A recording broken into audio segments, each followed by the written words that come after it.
The snow was fresh that morning, soft, untouched, the kind that blankets everything in silence. I had my thermos in one hand and a leash in the other, even though I wasn't walking a dog anymore. Old habits don't die easy. I volunteer with the local search and rescue out here in Ely, Minnesota. We cover the lakes, the trails, the backcountry.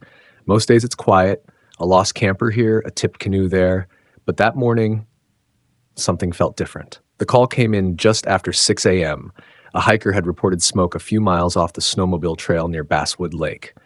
Nothing big, just a thin wisp curling above the trees. No registered campers, no fire permits. Middle of January, should have been dead quiet. I headed out solo, snowshoes crunching underfoot, radio clipped to my vest. The forest up there is different, dense, old, patient. You feel like it's watching you more than you're watching it. It took me the better part of an hour to find the site. And what I found wasn't what I expected. There was no fire anymore, just the remains of one. Blackened logs, ash buried under a dusting of snow. Next to it, a half-zipped sleeping bag, frozen stiff. No human tracks, not fresh ones anyway. Just tiny paw prints circling the fire pit. And in the middle of it all, sat a puppy. German shepherd, maybe 5 or 6 months old, skinny. Muzzle dusted with frost, ears high, eyes locked onto mine. He didn't run, didn't bark, didn't flinch. He just stared, like he'd been waiting for someone else. I crouched slowly, not wanting to spook him. "Hey there, buddy." He didn't move. His paws were half buried in the snow, tail curled tight against his body, and then I saw it, around his neck, a collar with a scratched metal tag. I leaned in, brushing off the snow. No phone number, no address, just a name. And that name, it hit me hard. I'd had a dog named Hunter when I was a boy, lost him during a storm. Never forgot the way he used to press his body against mine when the thunder came. But this pup, this one wasn't afraid. He was guarding something, not the camp, not the food, there wasn't any. He was guarding the place, the fire, the sleeping bag, like it still belonged to someone. And I swear to you, when I looked into his eyes, I saw something I wasn't ready for. Grief. I radioed it in, told dispatch I had a lone pup at a cold site, possible abandonment, unknown human status. They told me to stay put. I told them I wasn't going anywhere, because neither was he. I tried to coax him closer with my glove, but he didn't budge. His body was rigid, like the cold had frozen him in place, not just his muscles, but his will. I could see his breath in small bursts, coming too fast for a dog just sitting still. It wasn't fear, it was something else. I checked around the site again, careful not to disturb the snow more than necessary. No blood, no drag marks, just one set of adult boot prints, older than the snowfall. They led into the woods. And then nothing, just white. Back at the fire pit, the sleeping bag lay open, the edges curled up like someone had climbed out and never zipped it shut again. One of the zippers was broken, dangling halfway down the side. Next to it, a crushed protein bar wrapper, and under the edge of the tarp, a child's mitten. Tiny, bright blue. I froze. That wasn't an accident, and that dog, he'd been here the whole time. Hunter, I said aloud, trying the name. His ears twitched. He didn't come, but he didn't back away either. That was something. I pulled a space blanket from my pack, tore open a bag of jerky, and sat in the snow 6 feet from him.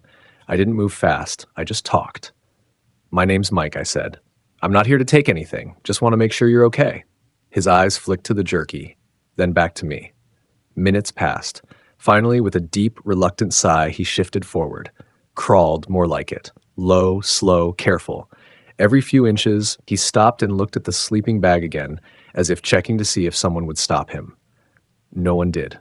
When he reached me, he didn't eat. He sniffed, touched his nose to my glove, sat down beside me, and leaned in. Not out of trust, out of exhaustion. His head dropped to my leg, and I felt the weight of a puppy who had stayed alert for far too long.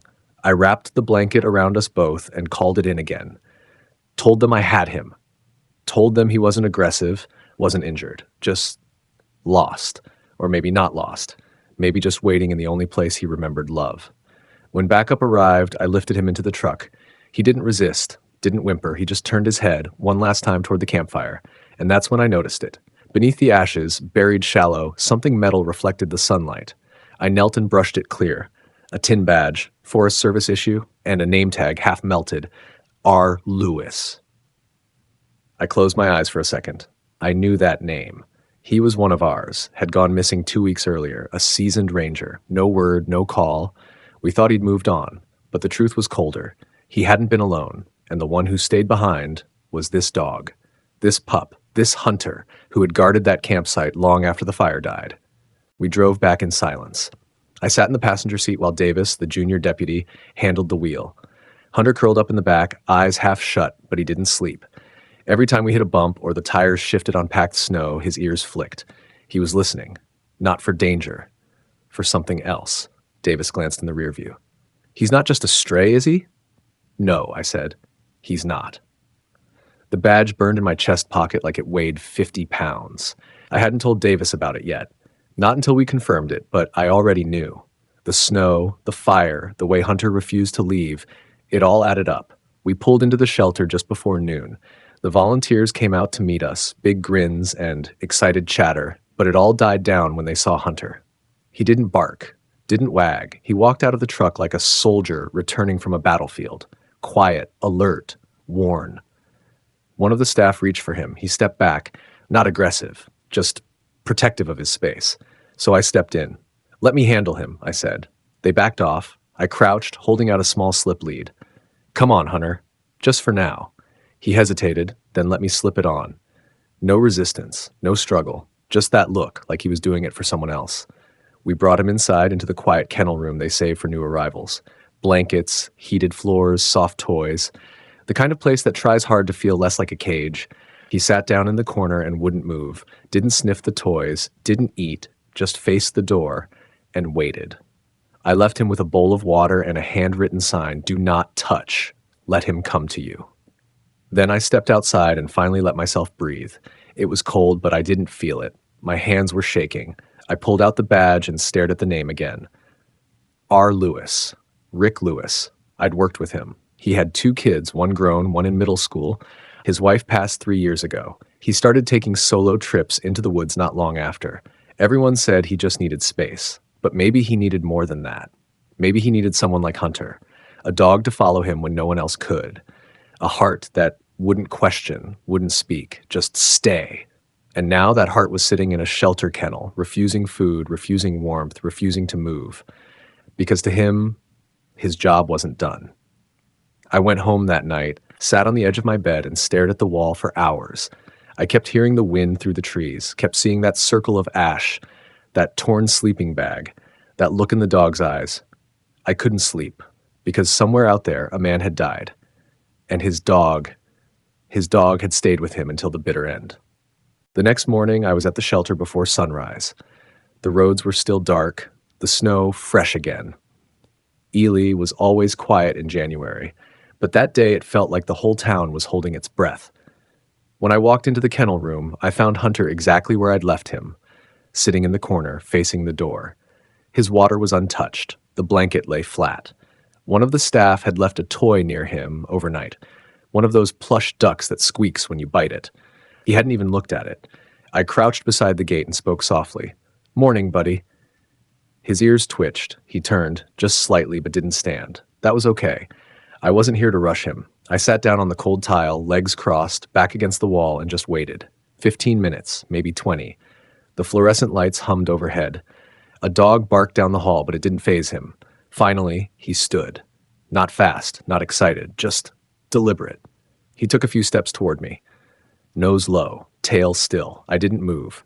And then he did the one thing I hadn't expected. He pressed his head into my chest, just stood there, breathing, leaning. And I swear, if I hadn't already broken once the day before, I would have then. I put a hand on his back.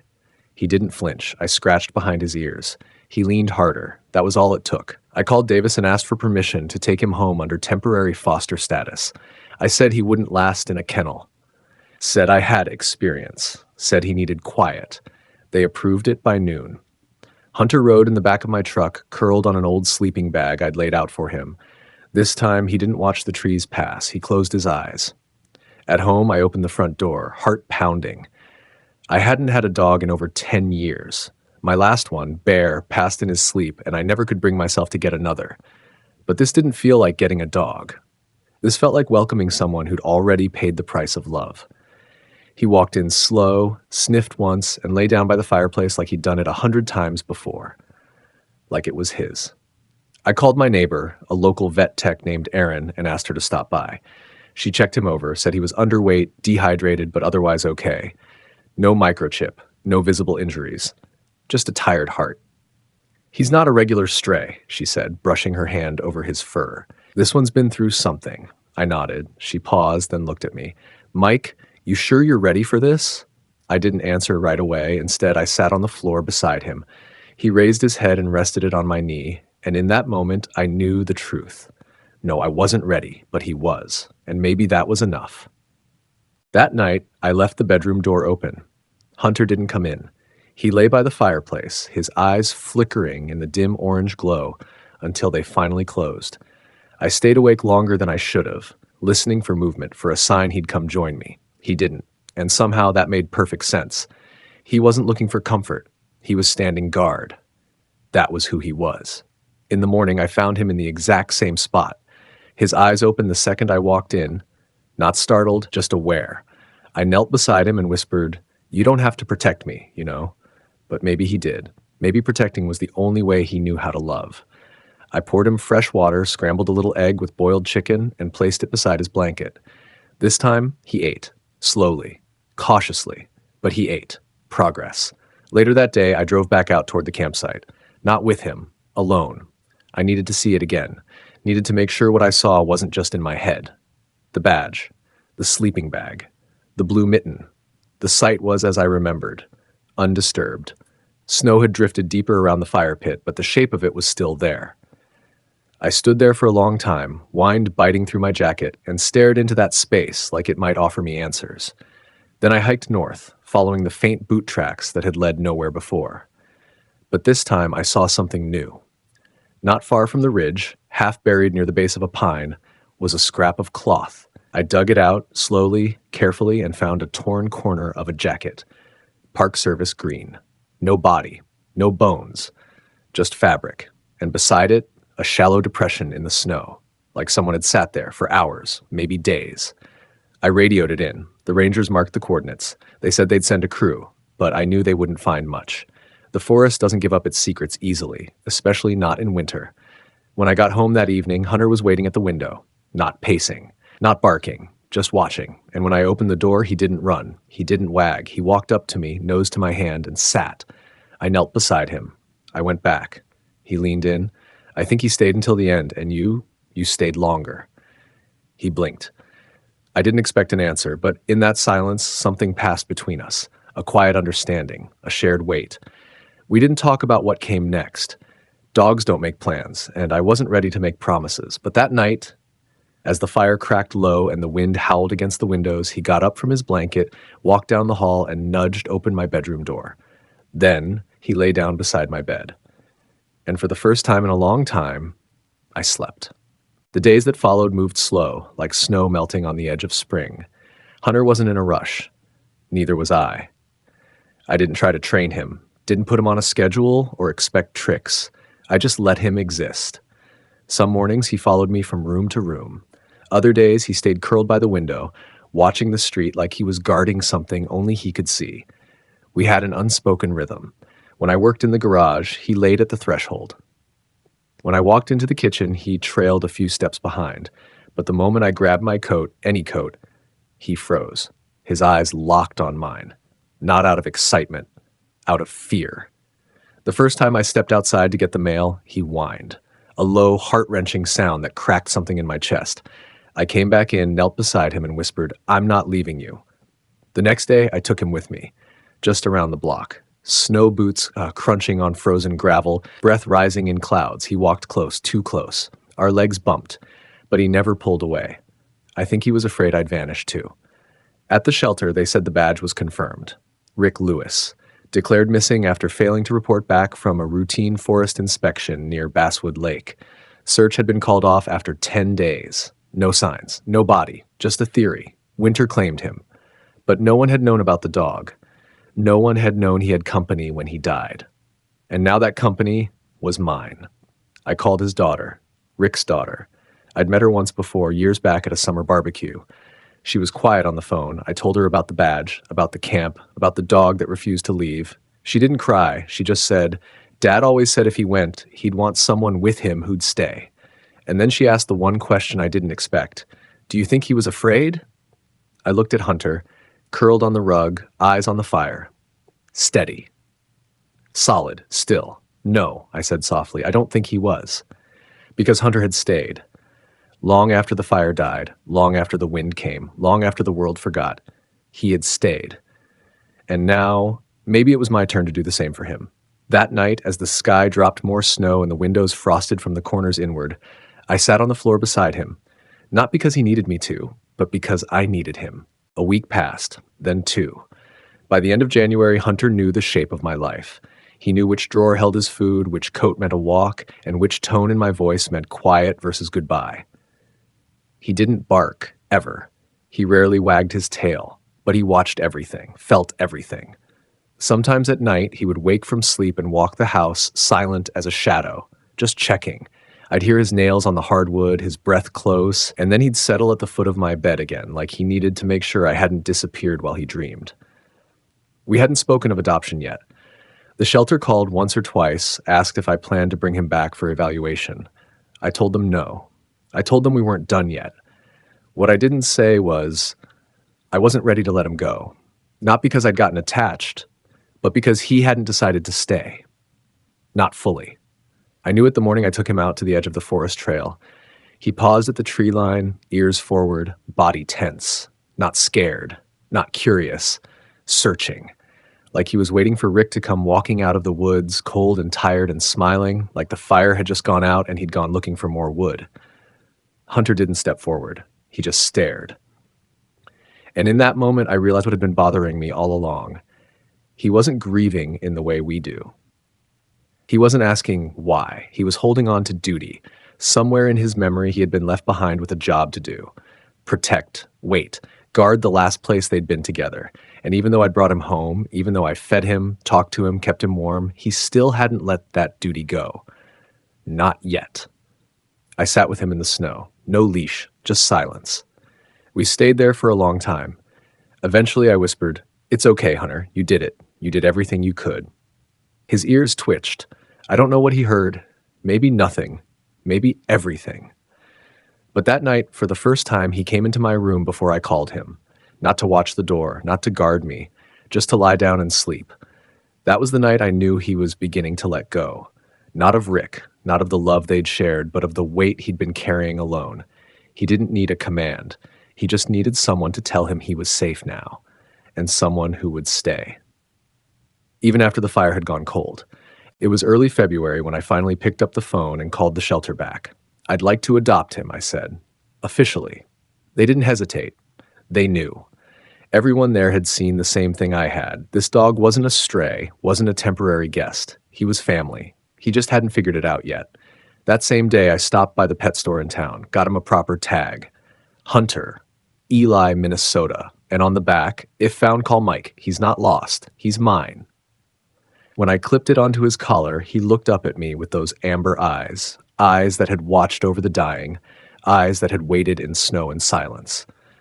For a moment, I thought maybe he'd look away, unsure. But he didn't. He held my gaze. And something passed between us. Not a spark, not a bond formed in a rush. Just quiet understanding. I made a habit of walking with him every morning now. Through the backwoods behind my property, through the narrow trails near Shagawa Lake. He never pulled, never strayed, always beside me, always watching. We'd pass the old ranger cabin on the hill sometimes, boarded up, untouched since before winter. That used to be Rick's station. Hunter always slowed when we got near, and every time I gave him the choice, left back toward home or right, up toward the old porch steps. Some days he chose home. Some days he climbed those steps and sat facing the tree line, nose to the wind, waiting, remembering. I never stopped him. I never hurried him along. Because sometimes love doesn't look like wagging tails or excited barks. Sometimes it's just sitting where they last were, even when no one comes. One morning, the snow fell heavier than usual. I shoveled the driveway, grumbling about my back, and when I came inside, I found Hunter curled on the couch. He'd never done that before. He looked up like a child caught sneaking a cookie. Guilty, but also daring me to be mad. I wasn't. I laughed. It wasn't loud. It wasn't long. But it was the first time I'd laughed like that in years. I sat beside him. He didn't move. I rested a hand on his shoulder and said, "You don't have to earn it anymore, you know?" He blinked slowly, then let out a deep, long breath and laid his head on my lap. There are moments in life that don't shout. They don't need to. They whisper quietly into the bones of your chest and stay there. That was one of them. That's when I realized something else. I hadn't just adopted a dog.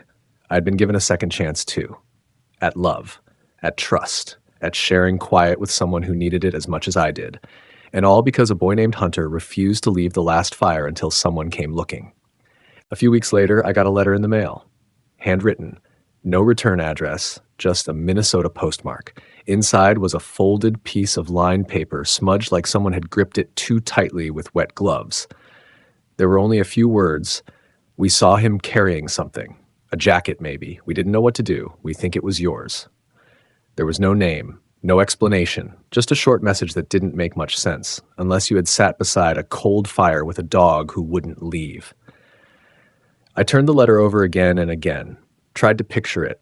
Rick, maybe already fading, stumbling through snow, and this puppy, not even 6 months old, dragging something through the cold behind him. Maybe it was a jacket. Maybe it was a sign. Maybe someone had seen more than we ever would. I tucked the letter into my coat pocket and drove up to the ridge where the trail met the forest's edge. Hunter was beside me, his body tense with a kind of quiet alertness he never lost out there. We stood there together, looking out across the white, the pines swaying in slow rhythm, snow whispering through the branches. I knelt beside him, pulled the note from my pocket, and let him sniff it. He blinked once, then twice. Then he sat down. We didn't move for a long time. That was the day I stopped calling him the dog I rescued and started saying the truth. He found me. The man at the fire pit had left something behind, not just memory, not just loss, but hope. Hope with 4 legs and frost-bitten whiskers. Hope that had stood in silence long after the world had moved on, waiting for someone to notice the ashes still held heat. Back home, I framed the new tag I'd made for him, hung it beside the old one, still scratched, still rusted, still bearing the name Rick had given him. Hunter. I kept them both, because they were both part of him. One was the boy who never left the forest. The other was the dog who came back from it. And that night, as the wind howled outside and the wood stove cracked with ember pops, Hunter climbed onto the couch beside me, this time without asking, and curled into the shape of something safe. Not something tame, not something broken, but something whole. And I sat beside him, no words, no thoughts, just gratitude. Because some fires don't burn out all at once. Some fade slowly, and some, if you're lucky, just wait for the right soul to sit beside them again. It was the first weekend of March when the snow finally softened. Not gone, this was still Minnesota, but the kind of melt that whispered, "You made it." The kind of melt that hinted spring might remember your name, even if winter never quite forgets. Hunter started spending more time on the porch, ears twitching to every bird call, nose lifting into the breeze like he was testing if the air still carried memories. I left the door open more often, gave him the freedom to come and go as he pleased. He always came back. One afternoon, I found him lying in the backyard beside the old oak stump, chewing a stick with lazy contentment. The sun warmed his back, and for the first time since he arrived, I saw it. A tail wag. Not big, not wild, but steady, honest, like a drumbeat of something deeper than joy, peace. I sat beside him and leaned back in the grass. He rolled over, paws in the air, and I scratched the belly of a dog that had once stared through me like I was a stranger trespassing on sacred ground. Not anymore. He was mine, and I was his. Later that night, I opened the bottom drawer of my old desk, the one with the taped-up corners and a squeaky rail. I hadn't touched it in years. Inside was a small photo, yellowed at the edges. Rick, standing beside the fire tower, arms slung around his first dog. A shepherd, just like Hunter. The resemblance was unreal. Maybe that's why he chose the name. Maybe he believed this pup could carry more than gear and warmth. Maybe he believed he could carry memory itself. That photo now hangs in my hallway, right next to the leash I never clip on anymore. Hunter doesn't need it. He doesn't run from me. He walks beside me because he chooses to, because that's what loyalty looks like when it's earned, not commanded. I still visit the fire site once a month. We don't stay long, just enough to breathe, to remember, to remind the earth we haven't forgotten what happened there. Hunter never looks afraid when we go. He just sits beside the charred stones, calm and still. Then when I rise, he rises too. And we go home, because that's what we are now. Home. Not a place, not a roof, not four walls or a name on a deed, but a fire that doesn't go out, a promise that doesn't break. A boy and a man, both once lost, who chose to stay. Some stories begin with fire. Ours began when one went out. Hunter didn't need saving. He needed someone to sit with him in the silence, to see what others didn't, to believe that even a pile of ashes could still hold warmth. And I didn't rescue him. He found me, at a time when I didn't even realize how much I'd been waiting to be found. If you've ever loved a dog like that, if you've ever looked into their eyes and seen something bigger than words, then you already know why this story matters. Because somewhere out there, right now, another dog is waiting beside a fire that's gone cold. And maybe, just maybe, your story will be the one that brings the heat back. This is a rescue and recovery story. No graphic content is shown. This video is about hope, healing, and second chances. If this story touched your heart, please like, comment, and share. Your support helps us save more animals. Be their voice, be their hope. Join our Brave Paws family.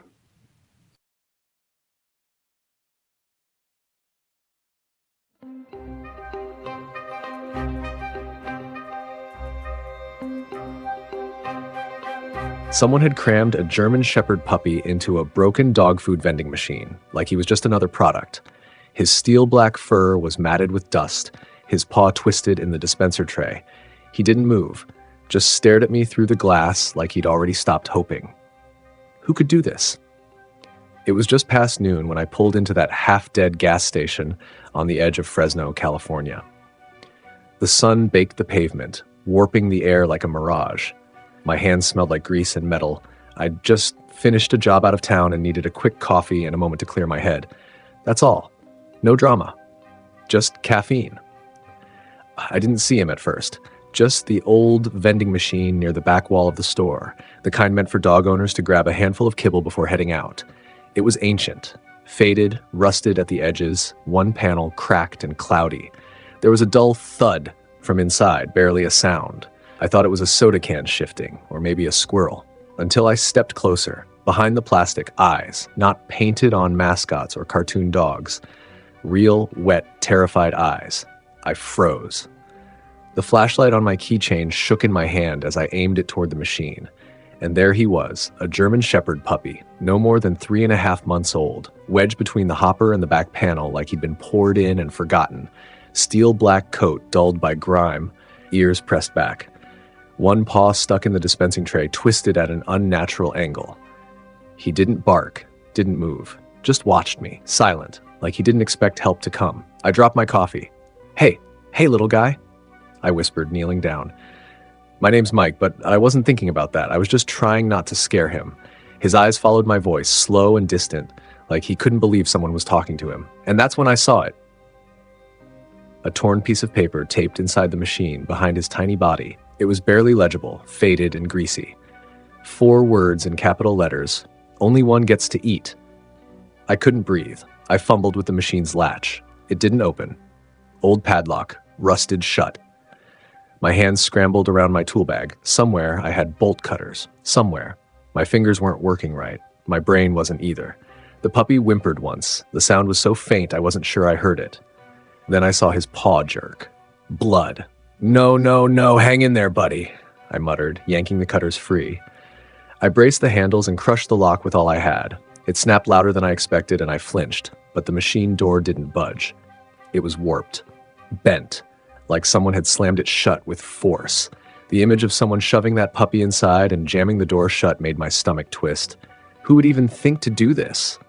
Why? I wedged the cutter into the seam, pried until the door groaned open, and caught the puppy just before he collapsed out. He was light, too light. Bones under fur. His paw, the one that was stuck, looked swollen and raw, but he didn't make a sound as I cradled him. His name tag was missing. No collar. Nothing. I'll call you Bolt, I whispered. You're going to be fast one day. Strong. But right then, he was just trembling. A German Shepherd puppy shoved into a food dispenser, broken and silent in my arms. Why would someone treat him like garbage? And who left that note? I looked down the empty parking lot, whined, kicking dust across the pavement. No cameras, no witnesses, just me. And this little life someone tried to erase. I carried Bolt to my van like he was made of glass. His tiny body didn't resist, but it didn't relax either. Just limp, shaky, silent. His head pressed against my chest as if trying to disappear. My hands shook, and I'm not the type to shake. I've rebuilt engines in burning heat, pulled strangers from wrecked cars, but this felt like I was holding someone's discarded secret. I laid him gently on the back seat, grabbed the towel I usually use to wipe oil off my hands, and wrapped it around him. His breathing was shallow, ribs fluttering like leaves. I could see the blood on his paw soaking through the fabric, but he still didn't whimper. "Hang on, Bolt," I said, voice low. "I'm getting you help." I floored it down 99, heading toward the nearest animal clinic I could remember. The van rattled with every bump. I kept glancing in the mirror, watching his eyes, half-lidded, still staring at nothing. The towel moved with each breath. Slower. Fainter. At a red light, I cursed under my breath and reached back, pressing 2 fingers to his side. Warm. Barely. I was talking to him constantly now. Anything to keep him tethered. "You're not a product, you hear me? You're not some toy someone threw away. You're Bolt, and you're gonna be okay." I don't know why I said it. Maybe I needed to hear it too. When I pulled up at the clinic, I didn't even park right. Left the van crooked across 2 spots, hazard lights blinking like sirens. The receptionist stood up the second she saw me burst through the door with Bolt wrapped in a blood-stained towel. "What happened?" she gasped. "He was inside a vending machine," I said. "Dog food dispenser. His paws crushed. He's dehydrated. I don't know how long he was in there." "Come with me." She didn't waste time, didn't ask for ID or forms, just rushed me through the swinging door into the back. A vet tech appeared, young guy with a shaved head, and took Bolt from my arms like he weighed nothing. "This is a German Shepherd puppy, yeah? Maybe 3-4 months old?" 3.5, I said. "Give or take. He's got no tag, no chip, no collar. His paw's bad," the tech muttered, already moving. "We'll need x-rays, might be fractured, maybe worse." I followed them until the doors slammed shut in my face, and then I just stood there in the hallway, fists clenched, the smell of antiseptic sharp in my nose. The waiting room was empty, just one old woman flipping through a magazine and the soft buzz of fluorescent lights. I sat down and stared at the blood on my hands, turning dry and dark in my fingerprints. What kind of person does that? Finds a broken vending machine and says, "This is the place." What kind of cruelty takes time to tape a note inside that says, "Only one gets to eat"? Was there another puppy? Had there been more? The image wouldn't leave my head, Bolt, lying behind the scratched-up plastic, paw crushed, eyes blank, surrounded by dry dog food like some sick joke. He hadn't even cried. What had they done to him before locking him inside? And more than that, why did it feel like this wasn't just neglect? Why did it feel like a message? I paced that hallway like a man trapped in a bad dream. Every time I closed my eyes, I saw Bolt staring through that glass. Still, silent, like a child behind a locked door no one bothered to check. A nurse came out 20 minutes later, it felt like hours, and called my name. "Mike?" I turned fast. "Is he alive?" She nodded, but it wasn't a smile. "He's stable, just barely. We've started fluids and he's warming up. His paw, it's not good, fractured, possible nerve damage, but he's a fighter." I let out a breath I didn't know I'd been holding. "Can I see him?" She hesitated. "He's sedated, but yeah, just for a minute." The room was dim, quiet, filled with machines and tubes and too many white walls. Bolt was lying on a table, wrapped in a clean blanket now, an IV in his leg. His face, even under the dust and exhaustion, was too small, too innocent for what he'd been through. I stepped closer and lowered my voice. "You're safe now, buddy. You hear me? No more vending machines, no more monsters." He didn't move, but his ear twitched. Just once. I almost lost it right there. The vet, Dr. Collins, came in moments later. Mid-50s, tired eyes. "He's lucky you found him when you did. Another hour or two and he would have gone into full shock. Is the paw, will he lose it? We're not sure yet. There's severe swelling and tissue damage. We'll monitor circulation through the night. If we're lucky, we might save the function. Worst case, he'll keep the leg but with a permanent limp. I nodded slowly. He can limp. I don't care. Just save him. Dr. Collins gave me a long look. Where did you say you found him? Old dog food vending machine, behind a gas station off 99. He was crammed inside like he didn't matter. The vet raised an eyebrow. Inside? That's deliberate. I know. And this note you mentioned? I pulled it from my pocket, still smudged with grease and blood. He read it, lips tightening. Only one gets to eat, he murmured. That's not neglect. That's cruelty. Intentional. Symbolic. Exactly, I said. But symbolic of what? He didn't answer, just folded the note and handed it back. As I left the clinic to grab food and supplies, something gnawed at the back of my mind. That message. The way Bolt hadn't cried. The vending machine. It wasn't random. This wasn't just someone being heartless. It felt like a performance, like someone had chosen that machine on purpose, taped that note on purpose, and put Bolt there to be found. But why? And who was the message really for? The sun was dipping low over Fresno when I pulled back into the gas station, the same one where I'd found Bolt hours earlier. I couldn't leave it alone. Not yet. Not until I'd seen it again with clear eyes. Not until I was sure I hadn't missed something. The machine was still there, leaning crooked against the cracked wall like a fossil from a different time. I stepped closer, this time not as a man reacting to horror, but as someone looking for answers. For a sign. For a clue. The vending machine was worse than I remembered. Rust along the bottom, bolts loose, one side dented like it had been kicked. The dispensing tray where Bolt's paw had been jammed was still crusted with what looked like dried blood and fur. I felt my stomach tighten. I crouched, examining every corner. Dust, scraps, a bent coin jammed in the side. But then I saw it, tucked between the back of the machine and the wall, something white. Folded. I reached in and pulled it out carefully. Another piece of paper, the same size as the first, greasy, handwritten, but this one had something else, a name. Bolt. Product number 19. Status expired. I stared at it, skin crawling. Who writes something like that about a puppy? I didn't even know what product number 19 meant. Was it a sick joke, a list, a code? I snapped a photo with my phone and turned, scanning the lot. There were no cameras, no cars, just the dull hum of distant traffic and the sharp whistle of wind cutting through rusted signage. I took a slow breath and stepped around the machine, checking the wall behind it. Another tape mark, like something had been posted there, peeled off. I reached out and pressed my fingers to it. Still tacky. Someone had been here recently. Someone had meant for him to be found. I didn't like the feeling growing in my gut. This wasn't just a case of someone throwing away a puppy. It felt orchestrated, like Bolt had been part of something bigger, something darker. I turned back to the machine, now just a husk, but I couldn't stop imagining him in there, curled up, waiting, watching cars pass, watching people walk by, hoping someone might care enough to look twice. Back in the van, I opened my glove box and pulled out a small notebook I kept for parts lists and repair notes. But today, I started a new list. Bolt vending machine, product label, note, only one gets to eat. Unknown person, taped messages. Product number 19 implies more. I underlined the last line twice, because if Bolt was number 19, where were the other 18? That night, I didn't sleep. Bolt was still under observation at the clinic, and the silence inside my van was unbearable.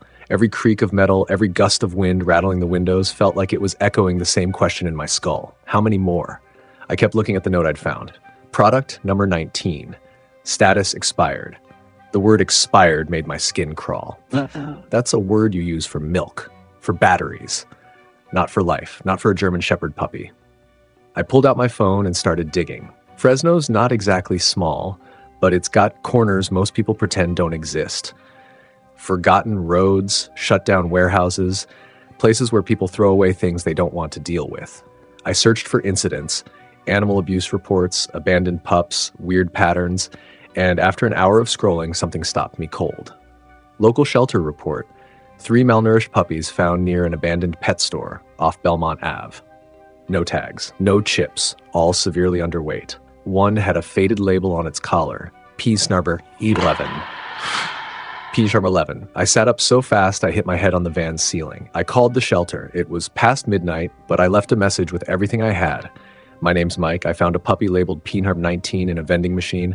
There may be a pattern. Please call me back. I didn't know if they'd take me seriously. I wouldn't have either. Not until today.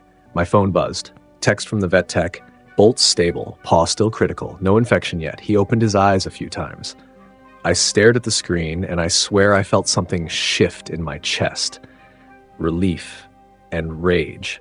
He deserved better than this. They all did. By morning, I was parked outside the shelter. As soon as they opened, I walked in with a note in one hand and Bolt's photo on my phone. The woman at the front desk was kind but cautious. We get a lot of concerned folks. What makes you think these are connected? I showed her the report, the number, the phrasing.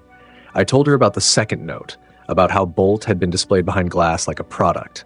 Her face paled as she read the label. I remember this case, she said quietly. 3 pups, 1 didn't make it. The one with the label, he had burns. We thought it was just neglect. But this, she didn't finish. Instead, she called someone from the back. A man in a faded navy shirt and thick glasses walked out. You the guy with the puppy from the machine? Yeah, I said. Bolt. He looked at the note, then back at me. You're not the first one to show up with something like this, he said. I blinked. What? We've had 4 animals in the past 6 months with these labels, numbers, cold, clinical stuff. Some people said they were dumped. Some said they just found them somewhere strange. How strange? One was inside a locked crate on a bus. Another in a plastic tub outside a grocery store next to a sign that said, free sample. My hands clenched. What is this? A game? A statement? He didn't answer, just handed me a thin folder. Here. You wanted to help? Start with this. I opened it and stared at the top page. PNARB08, recovered, partial sight loss, crate labeled damaged item. They weren't just throwing puppies away, they were branding them, like inventory. And Bolt, he was only one of them. I stepped outside the shelter with the folder in my hands and the weight of 100 questions crushing my chest. There were dates, locations, brief notes, no names, just labels. PM08, 11, P16, 19. Bolt. My Bolt. Each file was a snapshot of cruelty, cold, organized. Each puppy abandoned in some twisted symbolic way. Damaged item, free sample, do not feed, not for sale. This wasn't random. This was someone's system. I sat in my van, engine off, windows down, trying to breathe. The Fresno heat pressed in from all sides, but I barely noticed. All I could see was Bolt's face, pressed against that plastic window, silent, waiting. How many others had waited like that? I opened my notebook again and started sketching a crude map. Plotted each location mentioned in the folder. Most were within a 10-mile radius, clustered around forgotten places, closed stores, half-dead strip malls, empty lots. It was a circle. And near the center, the gas station where I found Bolt. My hands went cold, I turned the key, engine rumbling awake, and drove straight back to that station. Broad daylight now, hot, bright, nothing hidden. I parked, got out, and this time I circled the entire building. Looked behind dumpsters, beneath broken signage, my boots kicked up dust and broken glass, and then I found it. A storage unit. Detached. Locked up, chain across the front, no sign, no number. But there, on the rusted metal door, scratched into the paint, P-Series intake, do not reuse. I stepped back. My heart thudded in my ears. Whoever did this was their drop spot, their staging ground. Puppies were being left here like shipments, like product, and Bolt had been delivered into that vending machine like some grotesque display. This wasn't about neglect. This was a message, a system, a game, and someone out there was still playing it. I snapped photos, the door, the scratches, the lock. I texted them to the shelter contact and the vet in case anything happened to me. I didn't know how deep this went, but I knew one thing. Bolt survived. He wasn't just product number 19. He had a name now, a voice, and someone willing to fight for him. And if there were others still out there, still labeled, still waiting behind glass or crates or walls, I was going to find them, because no puppy deserves to be treated like inventory. Especially not a German Shepherd puppy who never stopped watching the world, hoping someone would come. I couldn't just walk away. That door, that scratched-in label, it lit a fire in me I hadn't felt since I was young and angry and too full of questions about a world that never made sense. But this time, I wasn't angry for me. I was angry for them, for Bolt, for the others. I drove back to the clinic in silence, hands tight on the wheel, knuckles white, I wasn't even sure what I was planning, just that I needed to see him. I needed to look in his eyes again and remind myself why this mattered, why I couldn't let it go. The tech at the front desk recognized me instantly and waved me back without a word. Bolt was awake. Barely. His head lifted slightly when I stepped in, and one of his ears gave a faint twitch. The swelling in his paw had worsened, now wrapped in a thick bandage with a tube snaking out of it. But it was his eyes that stopped me. They were different. Not just scared, not just exhausted, but watching, like he was checking if I was real. I sat down beside him and rested my hand near his good paw. "Hey, buddy," I whispered. "You still with me?" He blinked, once. Then his nose twitched, his tongue peeked out and barely grazed the back of my hand. A second of contact, enough to destroy me. "You weren't supposed to survive, were you?" I said. "They planned for you to expire, just another number, another item off the shelf." His eyes didn't leave mine. "I found where they dropped you," I kept going. "A locked unit. No cameras, no signs, just a code scratched into the paint like it meant something, like you were never meant to be seen." My voice cracked. I didn't care. "But I saw you, and I wasn't going to stop now." Dr. Collins stepped into the room quietly. "He's responding better than expected. He's got a chance, Mike." "His paw? We're trying to save it. There's blood flow, that's something, but function's uncertain. He might never run like other dogs, might always favor it." I looked down at Bolt. "He'll run his way, whatever that looks like." The vet nodded slowly. "You should know. We've called animal control. Given them what you found. The shelter's backing it up. But, he sighed. This isn't going to be a fast case. No names, no addresses, no leads. And let's be honest, stray puppies don't always get headlines." "Well, this one will," I said. "He's not a stray. He's Bolt, and I'm not letting this go." The vet gave a small smile. "Then you're the right one for him." I stayed until evening, just sitting with him, watching his chest rise and fall, feeling that thread of life, fragile but unbroken, stretch between us. He was just a German Shepherd puppy, but he was also something more now. He was the beginning. The next morning, I brought Bolt home. Home, for now, was the back of my van, converted with blankets, a camp fan, and tools shoved into crates. But I cleared space like it mattered, because it did. I laid out a thick pad for him, lined with a clean towel from the vet, and tucked him in like he was something sacred. He didn't protest, just let out a soft breath and curled his good paw beneath him. His injured leg was still wrapped tight, stiff with gauze and medical tape, but he was alert, watching me, like he was starting to believe I wouldn't disappear. "Not the most glamorous place, huh?" I said, but I figured it beats a vending machine. That got the tiniest tail twitch, just once, but I saw it.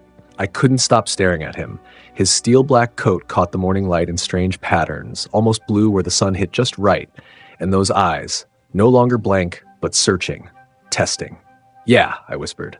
"I see you." I made some calls that day, to the shelter, to a friend who worked part-time at a news station, to an old buddy who owed me favors from back when I helped him rebuild his Harley. I wasn't interested in headlines or pity. I wanted people to start looking, really looking. Because if Bolt was P-Charm 19, that meant there could be 20, 30. Who knew? Later that afternoon, I stopped by a hardware store and bought 2 new locks. Then I drove back to that storage unit behind the gas station. I didn't break in. Not yet. I just stood there and stared at it. Something about it still felt off, like the kind of place that wanted to be invisible.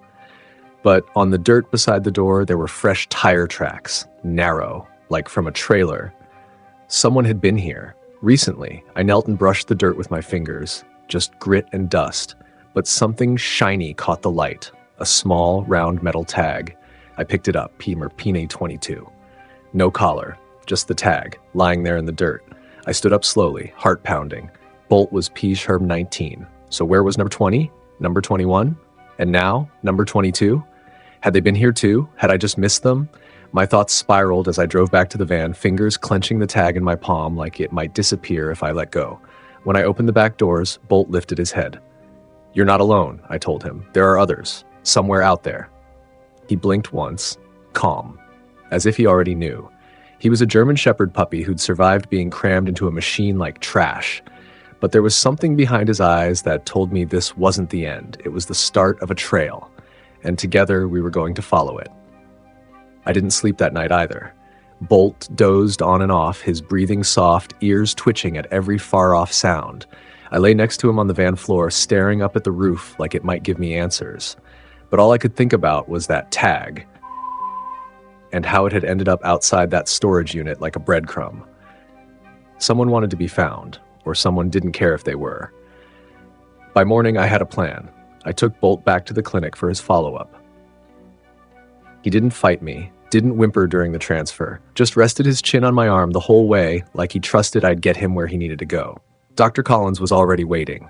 "He's healing," he said after a quick exam. "Still favoring the paw, but the swelling's gone down. He's got a long way to go, Mike." "So do I." He looked up. "You're going after this, aren't you?" "I can't not." The vet gave a slow nod. "Be careful. People who do this, they're not just cruel. They're proud of it. They're making a statement." "I think I finally understand what kind," I said, pulling out my notebook. I showed him the locations I'd mapped, the shelter notes, the vending machine, the tag. This isn't just someone dumping dogs. It's a system, maybe even a ritual. Everything labeled, numbered, placed somewhere symbolic. It's not just abuse. It's theater. The words felt sick as I said them, but I knew they were true. Whoever was doing this wanted an audience. Later that day, I got a call from the woman at the shelter. She dug through old intake logs and sent me something that made my skin crawl. 6 months ago, puppy labeled P01, found inside a discarded microwave box at an electronics dump. Note taped to the side, too small for market. The list went on. Number 3, left in a locked freezer at a grocery store warehouse. Number 7, found in a shopping cart tied up with barcode tape. And now Bolt. In a dog food machine. They weren't just labeling puppies, they were placing them. Each one was found in something tied to food, products, consumption, as if someone was trying to make a point that these animals were nothing but inventory. Objects. I scrolled through every photo I had of Bolt, his steel black fur, that haunted look he gave me through the glass. He was supposed to be invisible, unnoticed. But not anymore. I printed a flyer with his picture and plastered it on every bulletin board in town I could find. Found German Shepherd puppy, labeled P19. If you know anything, please call. I left the shelter's number and mine. I knew the person behind this wouldn't call, but maybe someone who'd seen something would. Maybe someone knew who was behind the numbering, or worse, who was next. The call came just before dusk, a blocked number. I hesitated before answering, gut clenched, pulse in my throat. Then I tapped the screen. Mike? A woman's voice. Older, raspy, nervous. Speaking. "I saw your flyer, the one with the puppy, P19. I stood up straight. "Yeah, that's him. Do you know something?" Silence. Then I think I saw one of them. My hand gripped the phone tighter. "Where?" "Last week, behind the old outlet mall off Jensen. A man, white van, no plates. He was loading something into a cooler. I didn't think much of it, just a guy tossing out trash, but the cooler was moving. My blood went cold. Did you see what was inside?" "No, but I got close enough to hear something. Whimpering. Soft, like a puppy." "Did you call anyone?" I didn't know what I was looking at, but then I saw the label. "What label?" "On the cooler, written in black marker, Start 23. That's when I left." I swallowed hard. "Can you describe the man?" "Tall, pale, hoodie." That's all I remember. I didn't want him to see me. I thanked her, asked for her number, and promised not to share her name. She hung up fast. P23. It was happening again. I checked the time, too late to go alone, but I didn't care. I grabbed Bolt's photo, stuffed a flashlight in my jacket, and headed for the outlet mall. The place had been shut down for years. Weeds pushing through the asphalt, shattered glass in the storefronts, trash scattered by the wind. It was too quiet. I parked and walked around the back. Dumpsters, rusted steel doors, graffiti everywhere. Then I saw it, an old walk-in freezer unit behind what used to be a restaurant. The door slightly ajar. I stepped closer, heart pounding. Inside, it was dark, cold, smelled of rot and wet cardboard. My flashlight flicked across the metal walls, nothing but empty crates, stained floors, and in the corner, a mark, a fresh one. Written in dripping red paint. I stepped back like I'd been struck. This wasn't a hiding place. It was a stage. They'd already been here. They'd left the mark like a flag. I wasn't just chasing some underground ring of abuse anymore. I was walking straight into something worse, deliberate, calculated, ongoing. My phone buzzed. Text from Dr. Collins. Bolt stood up on his own tonight, limping but standing. He waited by the door after dinner, like he was ready to leave. I stared at the message. Maybe he was ready, because whatever this was, it started with him. And I had the sick feeling it was far from over. The next morning, Bolt stood on 3 legs and stared at the door like he already knew what we had to do. I opened it. He limped outside, careful on his injured paw, but with purpose. The sun caught his steel black coat as he moved across the gravel. No hesitation, just quiet resolve. He didn't look like a victim anymore. He looked like a survivor. We drove. Back to the outlet mall, then to the shelter, then to the backlot where I'd found that scratched metal door. I was looking for a trail, for a slip-up, for anything, but more than that, I think I needed Bolt to see it too, to know I wasn't giving up on the others. He sniffed everything, slow, focused. His tail barely moved, but I watched his ears, high, alert, scanning. He stopped near a busted delivery ramp and froze. Bolt? I crouched next to him. What is it? Then I saw it. Behind the ramp, half buried in dirt, was another tag. No chain, no collar, just the tag. Bolt pawed at it once, then sat down beside it. I stared at the number in my hand and tried to keep breathing. Whoever was doing this, they weren't stopping. They weren't hiding. They were marking territory, leaving traces like challenges, like clues, like they wanted to be followed, but only far enough to feel powerless. But they'd made a mistake. They let Bolt live. That night, I posted everything online. No more silence. I shared Bolt's story in full. The vending machine, the notes, the tags, the map. I blurred the graphic parts, but I made the truth visible. Real. Within hours, it spread. People started messaging. Shelters across the state, rescue groups, volunteers. A woman in Bakersfield had found a puppy in a cereal box last month with a label, Breakfast Edition, PNARM 15. A vet in Modesto recalled treating a sample puppy pulled from a claw machine in a mall play area. They weren't dumping dogs, they were turning them into props, into statements, into products. And every time someone found one and didn't speak up, the people behind it just kept going. But now the silence was breaking. That night, Bolt curled up against me on the van floor, head resting on my chest. His body was warm, breathing even, trusting. I looked down at him and whispered, "You're not a number. You never were." He blinked once. This German Shepherd puppy had survived a cage meant to erase him. Now he was the reason everything was about to change. Bolt didn't just survive. He started changing me. I hadn't realized how long it had been since I let someone depend on me. Since I let myself care enough to hurt if I lost it. But Bolt, he didn't give me a choice. Not with the way he watched me. Trusted me. Even when his body was broken, even when he should have had every reason to give up, he never did. So I signed the papers, officially, legally, fully. Bolt was mine. The clinic staff gathered around when I did it. One of the techs cried. Dr. Collins shook my hand like I'd done something extraordinary. But I didn't feel like a hero. I felt like a man who owed a puppy the life he deserved. He came home with me that evening, not in the van, but into the old trailer I hadn't used in years, the one parked behind the garage. I'd cleaned it out, patched the roof, laid blankets across the floor. Bolt walked in slow, his limp still heavy, but his tail gave 2 full sways. He lay down in the middle of the room like he'd been waiting for it all along. That night, I couldn't sleep. Again. But not because of fear. Because of fire. The kind that only shows up when something finally clicks into place, when all the rage and helplessness has somewhere to go. The next morning, I made a call. Then another, and another. Within a week, I had a plan. A small one. But real. We started with one weatherproof container, bolted it to the outside wall of a struggling shelter near the freeway. Bright red, with a simple painted phrase, "Real food for forgotten dogs." No locks, no payments, just free food for whoever needed it. I filled it twice a day, Bolt riding beside me in the passenger seat, window down, ears flapping in the wind. Then we placed another bin at a park downtown. Then one at the edge of a trailer lot where loose strays were seen too often begging near dumpsters. Each container had Bolt's face printed on the side.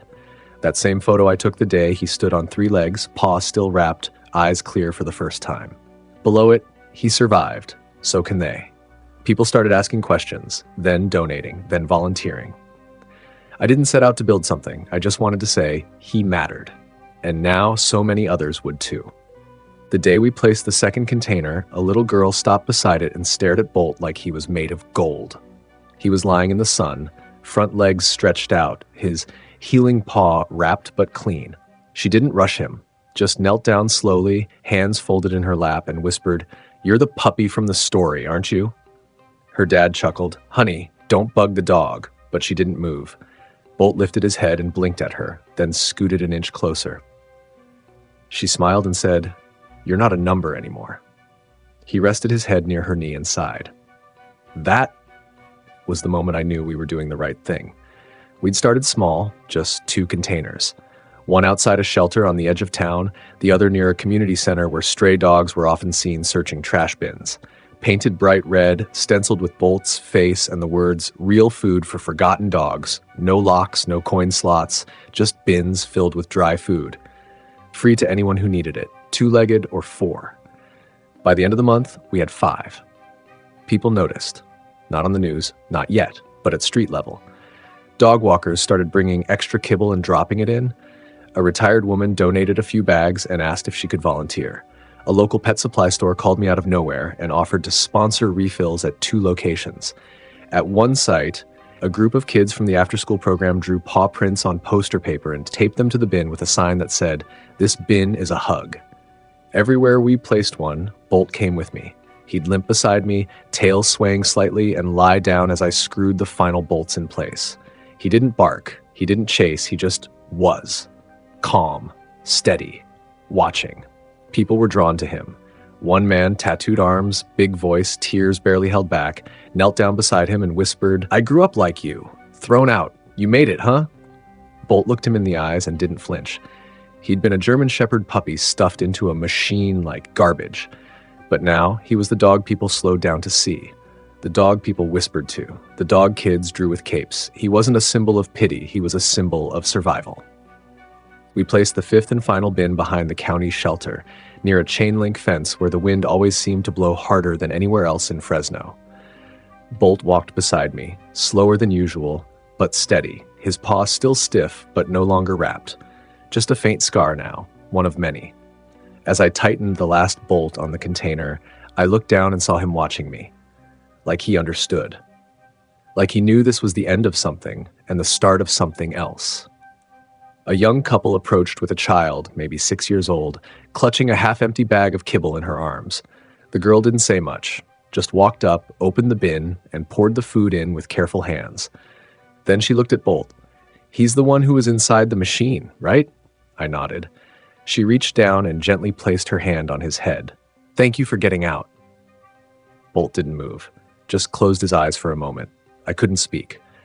Back in the van, with Bolt lying beside me, I pulled out the first tag I'd kept, "At night," and held it in my hand. Cold metal, no weight compared to the life it once tried to erase. Then I dropped it in the bottom of the final bin, buried it beneath clean, fresh kibble. Let it stay there, let it be done. The people behind the labels were never found. No names, no arrests. But they lost something anyway.